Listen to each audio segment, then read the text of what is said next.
Hello everybody, Ben Rogers here, the Raptors Digest, reacting to the Toronto Raptors 103-96 victory against the Milwaukee Bucks. Riker, this game, some people called our last win against the Milwaukee Bucks a fluke because they didn't have Giannis Antetokounmpo, all that sort of stuff. Well, you know what? Once again, on the second night of a back-to-back, tonight without Gary Trent Jr., without Scotty Barnes, without any aid whatsoever from the referees, the Toronto Raptors pushed while starting off the game, down 2-16 or something lucrative like that. They came out and got a monster W in one of the more exciting games of the season. Riker, how are we feeling about this W, especially after that deflating loss to the Detroit Pistons?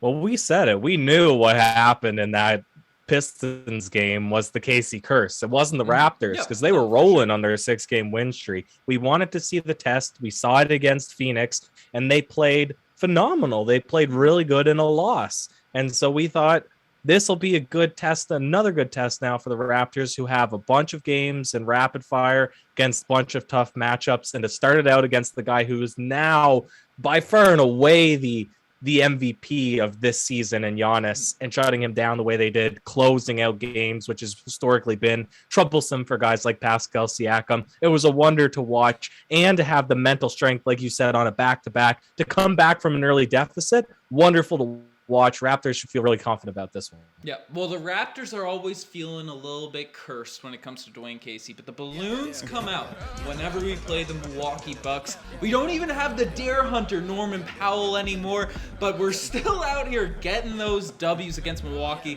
According to the broadcast, we have now officially swept the Milwaukee Bucks this season, which is kind of crazy when you think about the ups and downs we've had this year. But Riker, the first player that we have to talk about, the first guy that we have to dive into is Pascal Siakam. Spicy P, ridiculous game from him tonight. You brought up him being clutch, but tonight 30 points, 10 rebounds, 10 assists, 2 steals, and 11 of 20 from the field. Gotta give this man his flowers because so many people were hating on the Spinny P bandwagon. They were trashing on him. I was the only one that was holding on hope there for a little while. We had Josh the main Siakam slander, but we've been giving him praise now for the past month or so, but it's really the criticism with Siakam from a lot of guys that even our fans of Siakam say, okay, again, can he do this against good teams? Can he have big performances against good teams? And number one option's got to be a closer. Now, Fred and him are sort of the 1A and 1B options this season,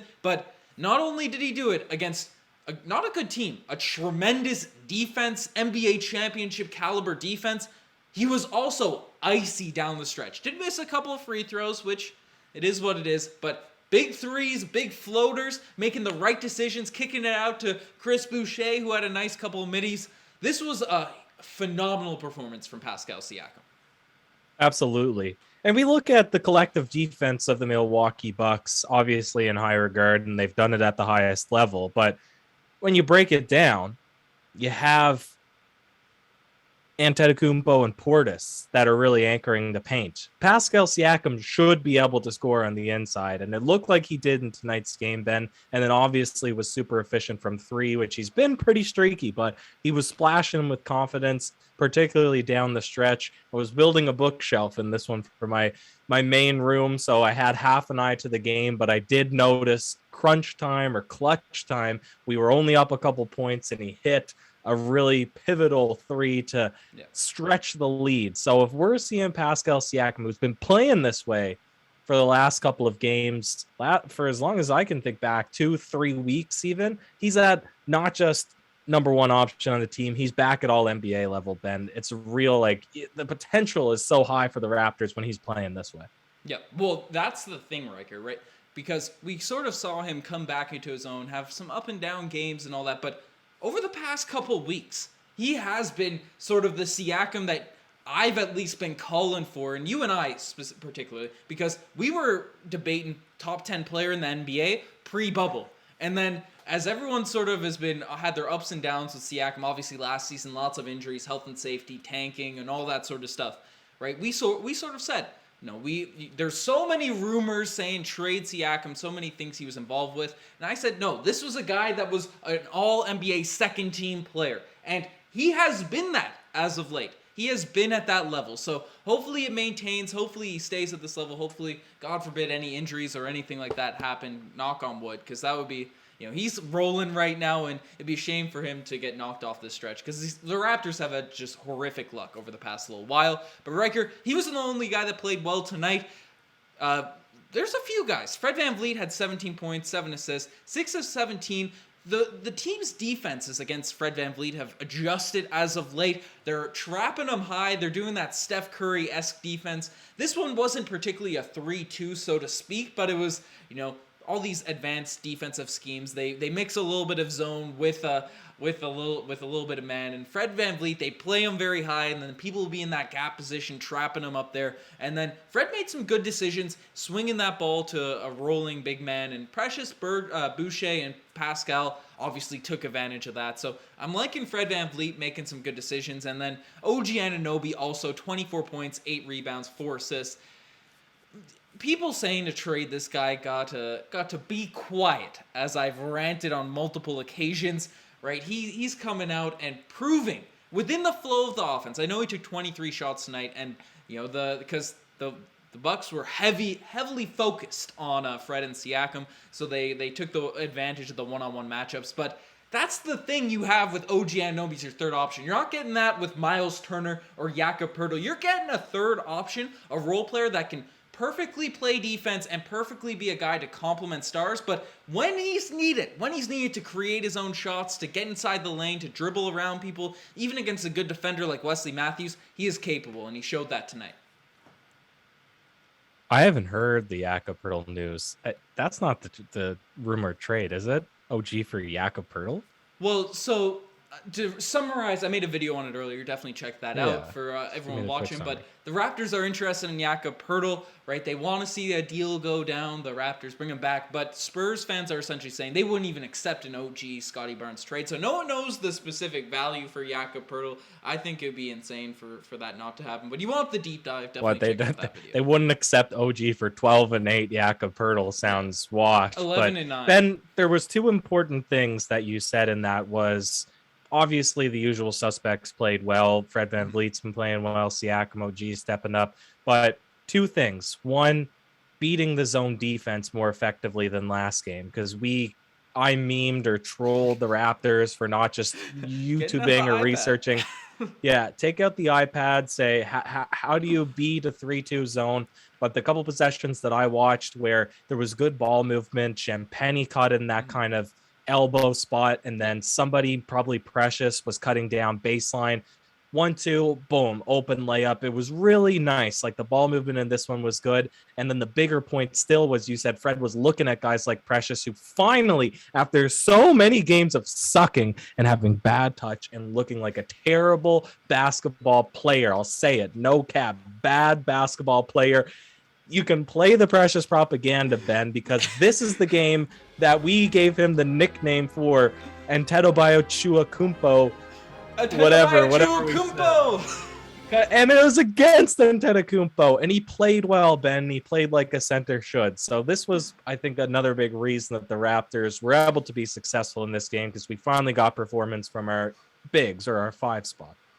Oh, without a doubt. And the Precious propaganda is rolling. Ryker, get a drum roll going, please, right now. Because obviously Scotty Barnes out. He was high-fiving some people on the sidelines pretty good. So he's still in the running. But I want to give the award to Precious Achiuwa tonight. The Scotty Barnes Award to Precious Achiuwa, who had 14 points, 10 rebounds, 2 assists, 3 monster blocks. Him and Boucher had some ridiculous blocks between the two of them. Probably could have gave it to either one of those guys, filling up the stat sheets. Chris Boucher, 15 points, 7 rebounds, 1 assist. We'll definitely talk about him before we swing into the segments. But Precious, I thought, obviously you said it, tonight was a real just invigorating game for the Precious propaganda bandwagon, because he flashed everything that we want to see. Obviously, there's still low moments. He takes some wild shots. He banked in one wild mid-range jump shot, which was just crazy and kind of clutch. But the way he moves as a big man, right? Whether you want to play him at the 4 or the 5 in the future going forward, who really cares? But he's a player that can stay in front of Giannis in terms of strength, right? Giannis is going in there, and Precious has his two hands up, and he's not moving that much. Obviously, everyone moves when Giannis sees a battering ram, but he stays in front and plays good defense there. And then you can switch him on to Chris Middleton, who does those herky-jerky dribbles, and, Chris Middleton trying to shake him off. Precious Achiuwa staying with him around the three-point line, and that is huge. That is, in the modern NBA, obviously night in, night out in a regular season game, you can get away with a lumbering center and all that sort of stuff. But playoff time, I know Precious isn't probably on the offensive end reliable enough just yet to be a playoff impact player. But once he gets those offensive skills, the fact that he already has that defensive versatility will prove massive for the Toronto Raptors as we go forward, assuming we keep him and don't trade him for something random. But he did that, and he scored some buckets. As you said, he was cutting well in the dunker spot tonight. Had a couple of his shots go down, which is always encouraging, so that's huge. But Ryker, Chris Boucher is the final guy we're talking about. 15 points, 7 boards, one ridiculous block. I don't want to spoil any of the segments, but how good is it to see our bigs given that sort of production, even especially with Khem Birch out, Boucher and Precious Achiuwa? Well, when I saw him do a little sidestep or step back, it was kind of sidestep, step back. It was on an angle from the corner, falling away, 3-pointer. That was the second 3 of the game. It was in the third or fourth. Mm-hmm. I thought, this guy, he just has unlimited confidence, and the shot is not good, and his shot selection is typically not good either, but you can't help but, want to see him shoot, want to see him play well. He has the right confidence. And there was one play actually where he pump faked. He got a guy to bite with him in the corner, right? Corner 3 got somebody to bite on a Chris Boucher pump fake and one dribble in and hit it cash from baseline. So I thought, if this is the evolution of CB, that people are biting on his jabs and his fakes, then why not play this man more? He deserves it. Like, he's been playing real well. Yeah, he without a doubt deserves it for this Toronto Raptors team. It's nice to see those shots go down because players have been struggling and all that sort of stuff. And Justin Champagnie, I do want to bring him up. Only 3 points, but 12 rebounds in this game. And he had 12 rebounds 20 minutes into it. Then he was sort of forced onto the three-point line blocking shots and got unlucky with a few bounces. But he's a hustler. He's a guy that is certainly playing his way into the rotation. But we'll leave that for the segments because I do want to talk about the bench and the segments. But Ryker, without further ado, let's swing it into those segments. And tonight, the spicy play of the day. There is a bunch that it could go to. We already alluded to Pascal Siakam drilling those shots down the stretch. You brought up Chris Boucher hitting fadeaway threes in the corner. But, there was also an OG dunk early in this one where he had Chris Middleton spinning.